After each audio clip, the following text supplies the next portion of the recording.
Shri Gurubhyo Namaha. Episode 27 and the two subsequent episodes deal with fate and free will.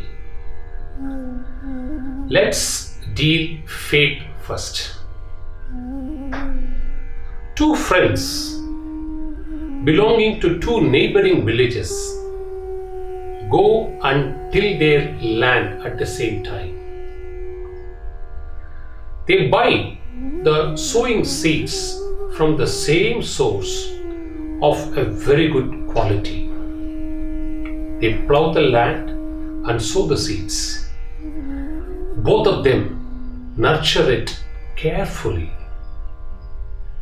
And finally, at the time of harvest, both of them very happily harvest the rewards, which had in fact come in abundance. They completed the harvesting, gathered the grains, and kept it in a place near their open field. And both of them met in the evening and started discussing with each other. And they could trace back the journey of how they started to till it, how they sowed it, how they nurtured it, and how the rewards are indeed identical. So both the friends parted that night in a very, very happy frame of mind and went to bed. Unfortunately, one village had a downpour rain overnight, while the neighboring village was spared.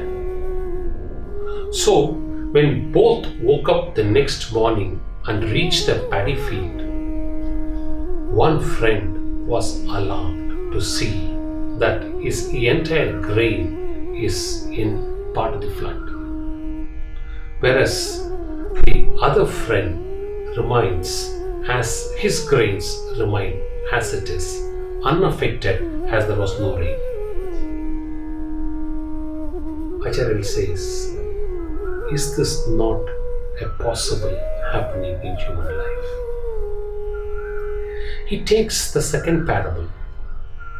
Two students go to the same class and in the same school and take to the same examination. One is a brilliant student, while the other is not so an average student. So, when they sit for the final exams, 10 questions have been asked. The brilliant student finds the first two slightly tough, as he has not covered that portion adequately. But he was exceedingly doing well when it came to the rest of the 8 questions. Conversely, the average student found the first 2 questions easily answerable, but fared very badly in the balance 8 questions. These answer scripts go to a teacher for correction. The teacher was indeed a very lazy teacher.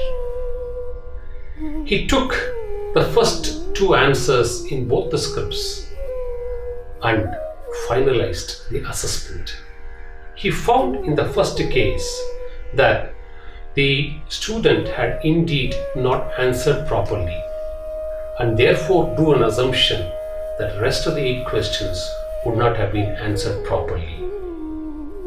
Conversely, he came to the second answer script and he found that the first 2 questions have been answered correctly, and he therefore drew a presumption the rest of the answer script will also be correct.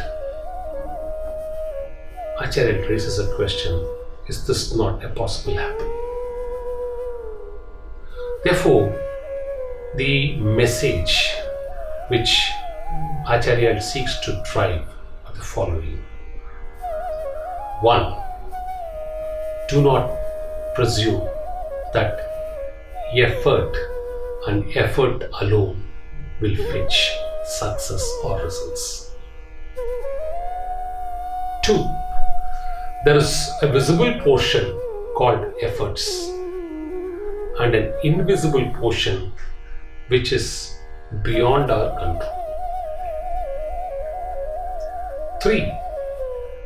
Things beyond our control need not be or is not capable of being controlled all the time. How could the rain be prevented? How could somebody go and inspect whether the teacher is doing the evaluation correctly? These are things beyond our control. 4. It is things which is beyond our control which impact ultimately the outcome. This is what is called as fate.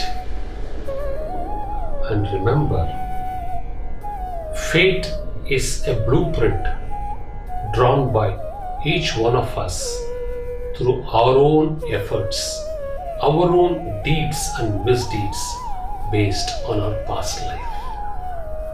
So, it is the deeds or the misdeeds of the past life which will start fructifying in the present life, coupled with our actions. And therefore, what cannot be controlled, if it starts impacting us, it can produce good or the bad results, which we consign it always as one's fate or destiny. She will be pure.